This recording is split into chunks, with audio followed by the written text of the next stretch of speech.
The rising inequality and growing political instability that we see today are the direct result of decades of bad economic theory. It's time to build our economy from the bottom up and from the middle out, not the top down. Middle-out economics is the answer. Because Wall Street didn't build this country. Great middle class built this country. The more the middle class thrives, the better the economy is for everyone, even rich people like me.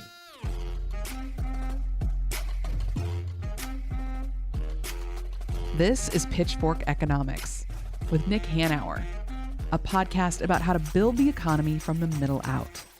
Welcome to the show.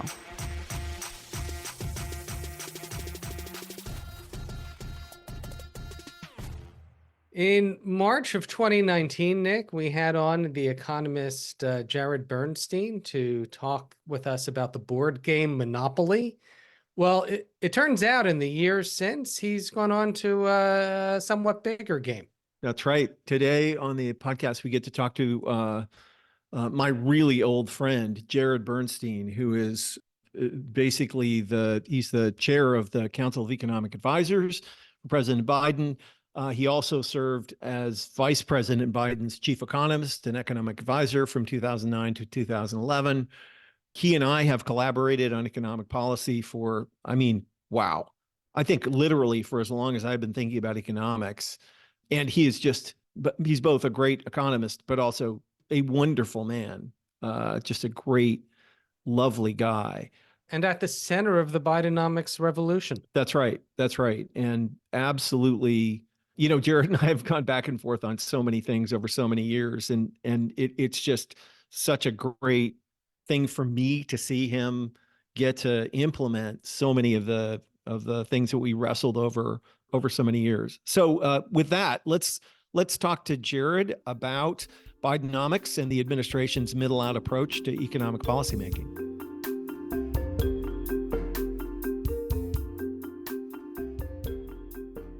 I am Jared Bernstein. I chair President Biden's Council of Economic Advisors. What do I do? My day job is apparently answering emails, but I like to think I do more than that. The Council of Economic Advisors provides economic guidance, advice to the president and the senior staff here at the White House, including policy analysis, but also tracking the data flow really, at a very granular level. Well, Jared, thank you for being with us. God, how long have we known each other? How long have we been at this? Decades. So long, so many years of grinding. So it's so great to have you on the show and to both talk about and celebrate the accomplishments. So let's start with that.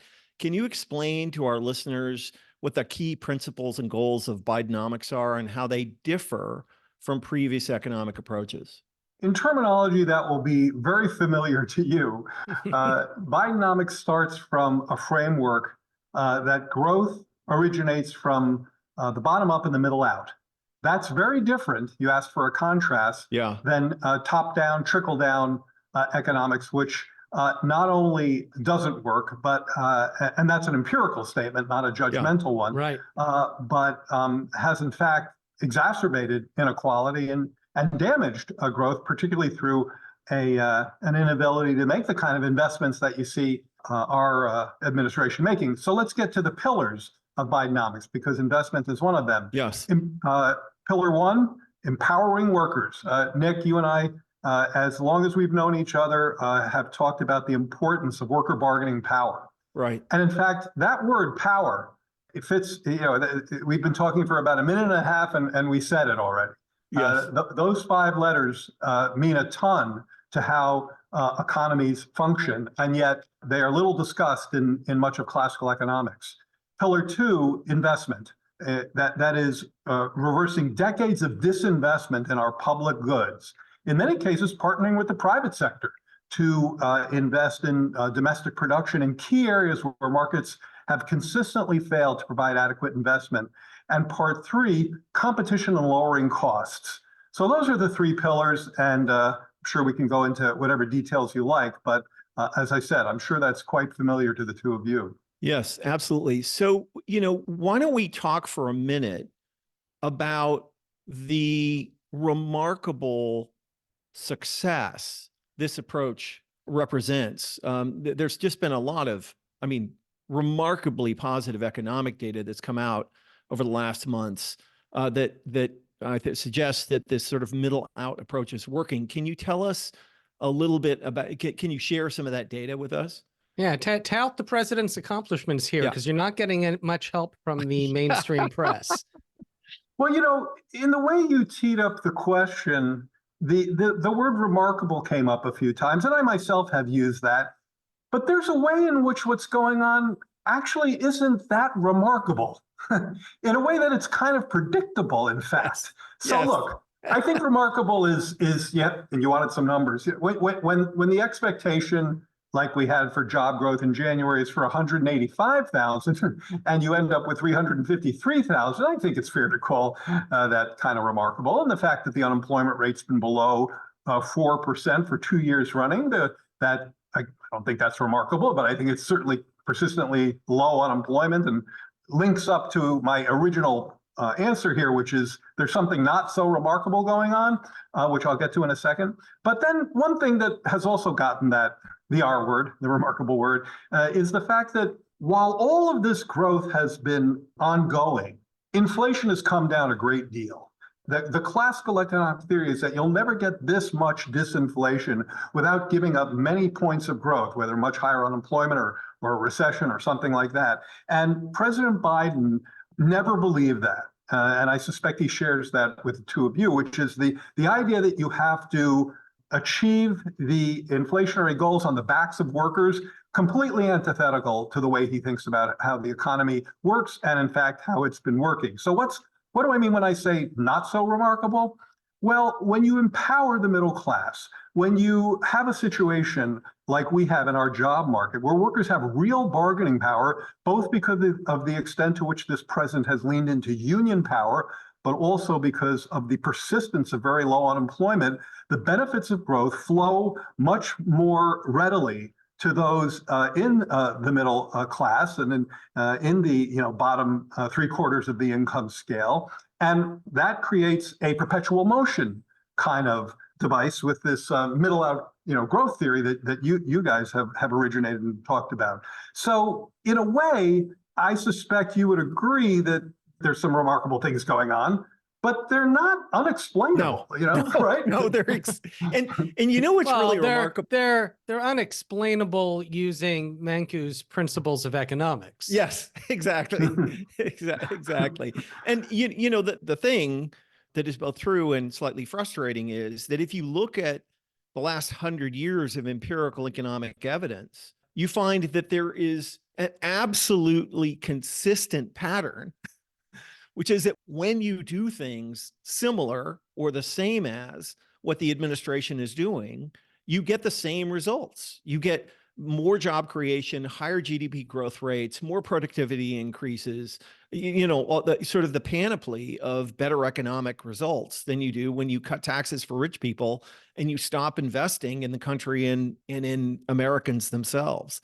And, I guess what's so interesting and what must make your job so interesting is to be at the helm of this transformation in how we see economic cause and effect. And on the sidelines, it's super funny to watch all these pundits twist in the wind, effectively complaining about these good results because it's like they can't believe they're happening. I think what's compelling about this from the perspective of the Biden administration is I've been talking about these issues with Joe Biden since 2008. I was his chief economist when he was the vice president, and I started talking to him late that year. Moved into the White House when he was VP, 2009, President Obama. This is how he has understood the economy to work since he's been in politics, which has been all of his professional life. And it's kind of interesting and almost a little weird that someone who's been in the system for so long has not drunk the Kool-Aid that says, no, you got to, listen to the rich donors and do what they say. I mean, he's always thought trickle-down was obviously a false idol. And so, the idea that common sense to the average person would dictate that if you give a bunch of money to rich people, all the good things that trickle down says are going to happen, are not obviously going to happen. They'll be richer, but they won't necessarily invest more. Why should they? They're getting richer without that. Instead, if you grow an economy from the bottom up and the middle out, and you have very strong demand from the vast majority of the population, because, newsflash, the top 1% is comprised by only 1%.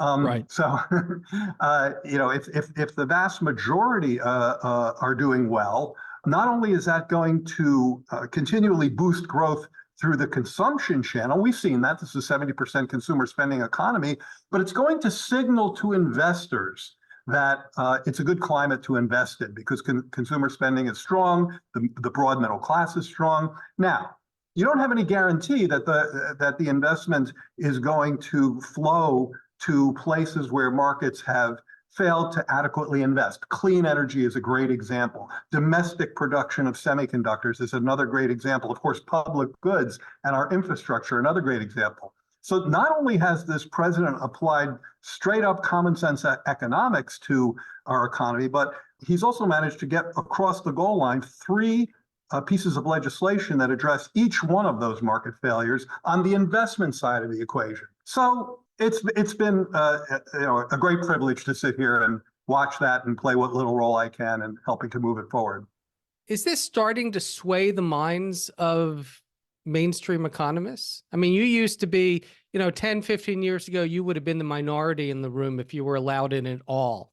What's happened, the empirical evidence over the past few years, over the course of this administration, the Bidenomics program and the success it's had so far, are minds being changed or are they sticking to the old ways of thinking? I think that some minds are being changed a little bit, but that the real change is coming from younger, more dynamic economists. There's the old statement about science proceeds one funeral at a time or something like that. Yeah. As the old guard steps down, there's younger economists coming on who are much more empirically driven, much quicker to reject theories about how the world should work, even if it doesn't work that way for decade after decade. And that's been tremendously refreshing. And, we scooped up as many as we can to come help us, but it's also very refreshing to see them on the outside. I mean, I will put in a plug for the Economic Policy Institute, which is where I cut my teeth, and Nick's very familiar with their work. Yeah. I remember Larry Michel, who ran the EPI, teaching me early on that, economists far too often seem to believe their job is to explain to policymakers why they can't do what they want to do. Oh, you want to help low-income people by raising the minimum wage? You can't do that. You want to regulate a particular industry so it doesn't poison kids? No, can't do that. So I would say that the EPI model of understanding ways in which markets underperform and fail is much more pervasive, and there's a lot of great younger people coming online in the profession that espouse that position. Jared, can we go back? I wanted to emphasize some of the things that you said, because there's this, there's a not unreasonable view that middle out economics, this approach, is simply a demand side argument that we should just increase demand by consumers and that will take care of everything. And I think it's really worth underscoring that this middle out approach is much broader than that. Of course, we want to empower workers so their costs go down and their incomes go up, because in fact, that is what creates the increasing returns dynamic that you talked about that drives the economy. But investments are an incredibly important part of this approach, but not just in people, but also in the infrastructure and in the market failures that you noted. But what's also core to this approach is promoting competition, the executive order that is working its way through, and this, again, one of the canons of trickle-down economics is that any kind of regulation on big corporations will harm productivity and growth and all that. And in fact, the opposite is true, that when you deregulate industries, all that happens is that they consolidate into oligopolies, which both increases prices, decreases wages, and slows competition. And the promoting competition thing that you guys are all over is unbelievably consequential and probably the least well understood part of this program. So can you speak to that a little bit? Yeah, and I want to underscore the way you brought this around here, which is I do think that many people think middle out, bottom up is exclusively a matter of if people in the middle class, lower income communities have more resources, there'll be more demand.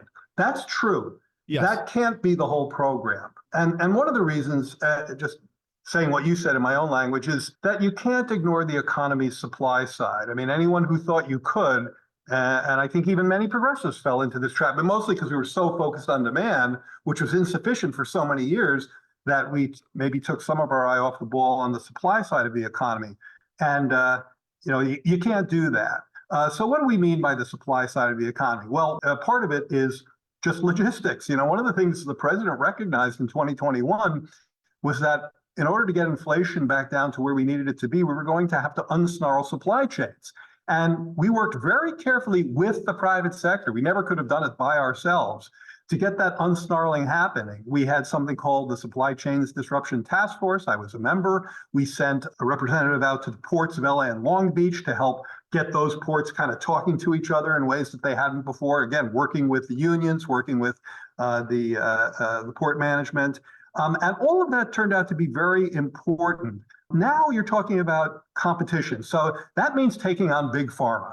One of the things this president did that no one's ever been able to get over the goal line before is pretty obvious. We talked about bargaining power before. Well, Medicare should have really powerful bargaining power, but it was always prohibited due to the effectiveness of big pharma lobbyists from using that bargaining power to lower prescription drug costs.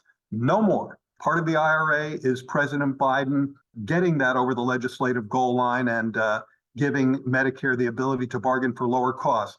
Insulin, $35 a month, capping that for seniors, saving 15 million Americans $800 per year on healthcare, cracking down on hidden junk fees, on ways in which corporate America is not passing savings on to their consumers, canceling student debt where we can, helping with internet access, helping with housing costs. All of those I view as ways to unclog and to hypercharge the economy's supply side. So both sides of that equation are important. Yeah, absolutely. And so important for people to understand how crucial promoting real competition is to making markets function the way that they should. My favorite example of one of your recent accomplishments is the coming elimination of non-competes, which is, again, theoretically in a competitive market, you shouldn't have non-competes, right? Yeah. It's like prima facie absurd. Does everybody know what those are? Do we need to? Yeah, well, I think we've talked about it before, but go ahead. Okay. Yeah. Well, no, I know that this is a smart audience, so I don't know. This is the idea that if you leave a job at firm A to go work for firm B, you might not be able to make that transition because you would be violating a non-compete clause, meaning that you can't take your institutional knowledge and then go work for a competitor, for example. Well, you can certainly see ways in which having some secret recipe or something might make sense there, but those were extended to even middle and lower wage workers who couldn't possibly be carrying any kind of secrets from one firm to another. So it was just a way of dampening precisely the kind of competition which capitalism, needs to run on. And, the president has said this many times. Capitalism without competition looks a lot more like exploitation. So I always think it's a good thing when we can sort of follow some of the rules of basic economics in ways that, more conservative elements, violate all the time. But how is a poor CEO going to maximize shareholder value in a competitive market? It's impossible.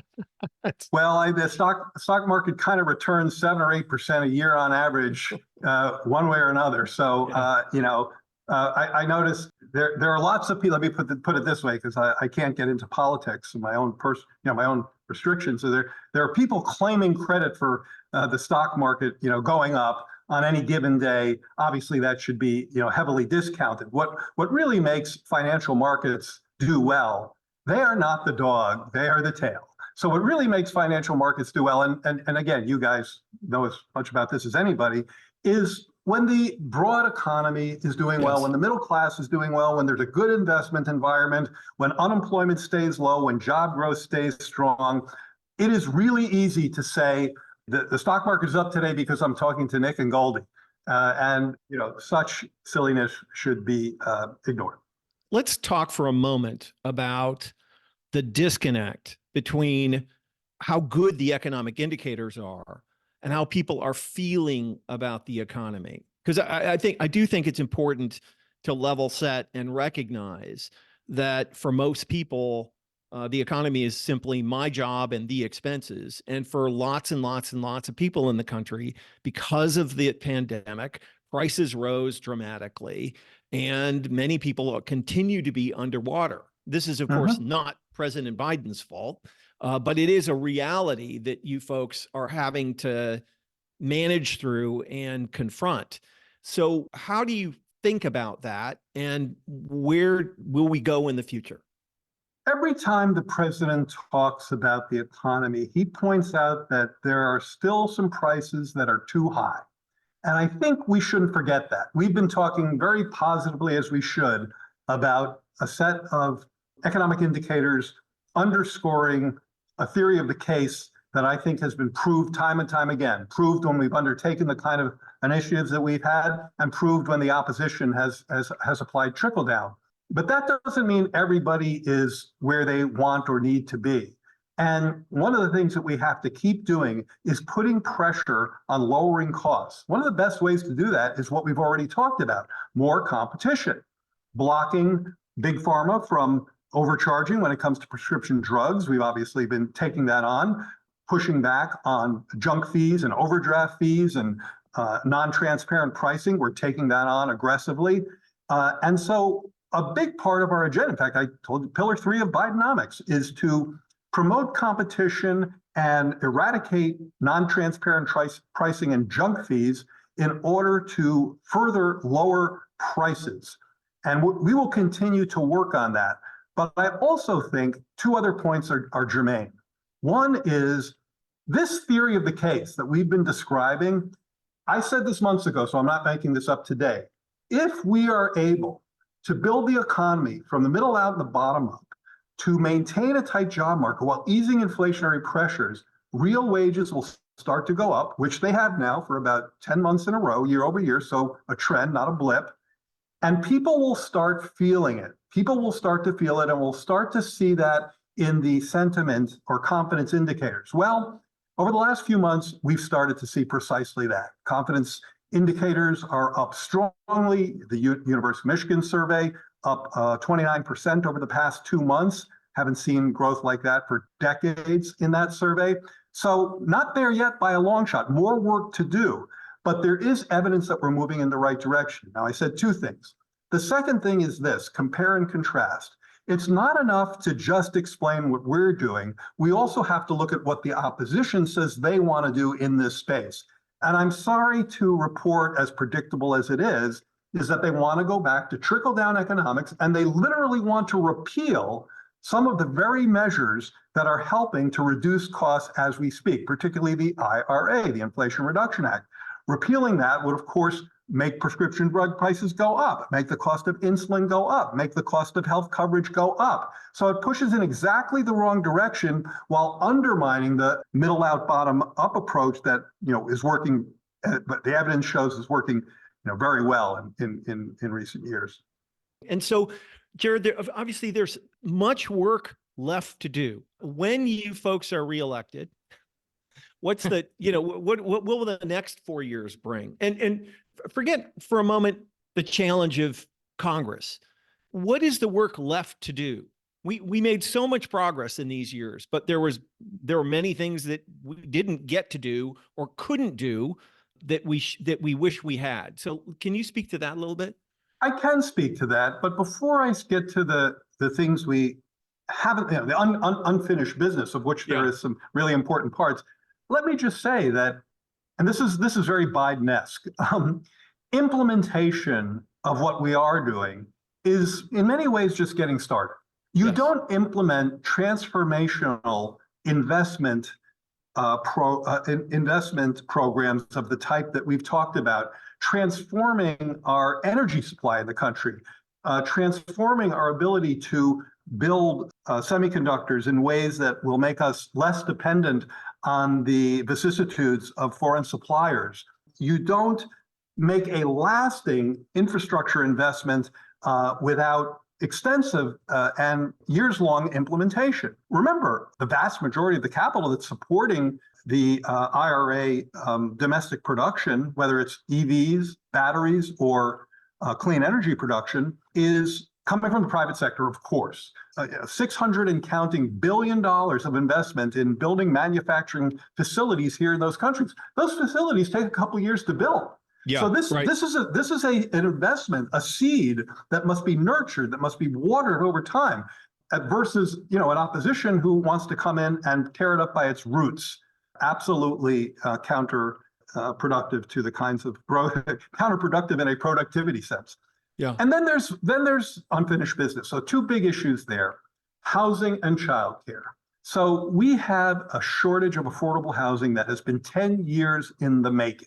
It met us when we got here. And we have a great set of plans, $175 billion of investment in affordable housing. We think we could stand up 2 million units of affordable housing. Congress obviously has to work with us on that. That's a purse strings issue. And we need the resources to do that. We can't do it administratively. And that investment is paid for, by the way, with progressive tax changes. Second, childcare, same kind of market failure. These are two big market failures. The market has clearly failed to provide enough affordable housing for people and affordable, accessible childcare for caretakers who want to get into the workforce without spending a huge share of their income on childcare. We have great plans in both cases. We want to implement them going forward. That's great. What about the minimum wage? We're still stuck. Do you think there's hope in the new Congress to raise the minimum wage to $15 an hour nationally? I always think there's hope. I think if I didn't think there's hope, I'd have a hard time getting here. And, I think that the extent to which Joe Biden keeps pulling legislative rabbits out of hats should continue to give you hope. Because I think if I told you a few years ago we'd be talking about some of the largest, most transformative investments in these areas, you would have laughed at me. And yet here we are. So there's always hope. I think with the minimum wage, obviously we have a lot of states who have acted on their own, and that's great. But the fact that at some level the federal minimum wage is the southern minimum wage, because those states have yet to act, simply informing people that the minimum wage in a lot of places in this country is $7.25 an hour. Okay. Yeah. Everybody knows that's nuts. That's my sophisticated economic analysis. And so simply based on, again, common sense goes a long way for Joe Biden. So simply based on common sense, we've got a great argument there. If you want to layer on that decades of empirical research showing that increases in the minimum wage don't have the traditionally predicted negative impacts, in part because of the bottom-up mechanisms we've been talking about. The argument is strong. So we'll see. Yeah, great. A couple of final questions.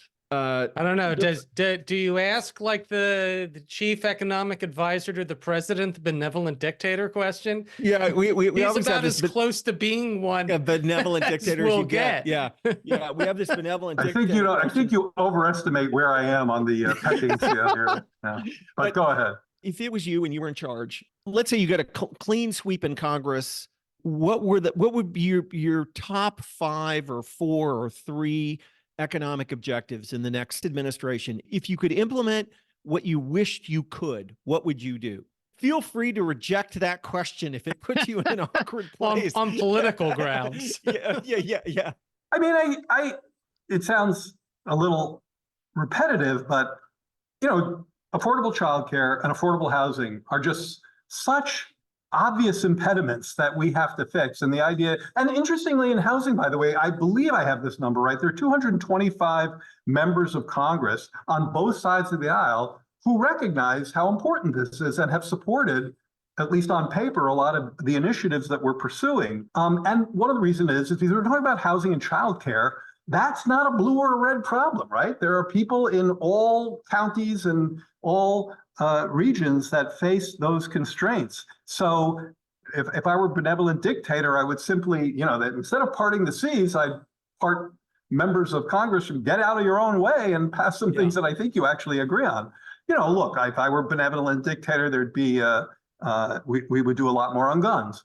And in fact, we've managed to make some progress there, but of course, we need to make a lot more. I think we've made some progress on racial justice, but I would like to make a ton more progress. So it is underappreciated that in 2023, the Black unemployment rate was the lowest on record, with data going back to 1972. And the Black-white unemployment rate gap was the lowest on record, going back to when that data begins in 1972. So I would build on these accomplishments in terms of racial gains, because they very much fit right into the middle out, bottom up framework, where oftentimes under much more, under the trickle down framework, folks are just economically vulnerable communities are just so often left behind. Yeah. And one final question: why do you do this work?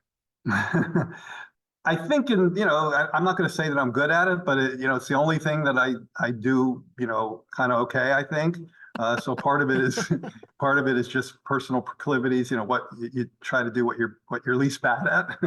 It is really, so you said it earlier, Nick. You and I have been talking about this stuff forever. Okay, so you and I would be sitting around in a ratty old couch in the boardroom of some underfunded think tank, talking about what's this all about, and we thought we had it right. But not too many people were listening to us. No. Thanks to President Biden, we've had a chance to implement a common sense agenda that we thought would have many of the very outcomes that we're seeing.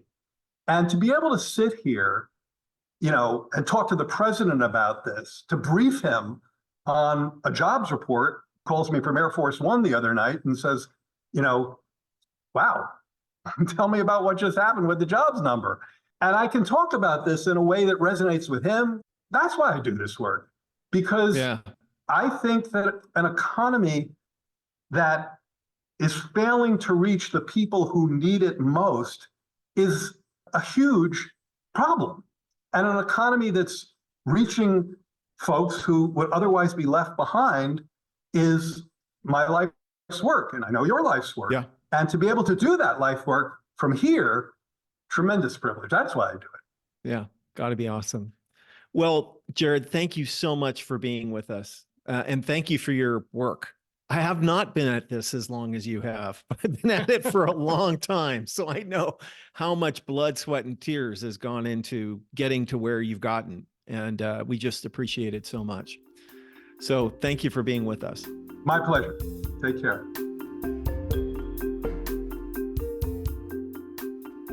Well, obviously, that was a great conversation. But amongst all those words, 3 stood out to me. The words power, common sense, and hope.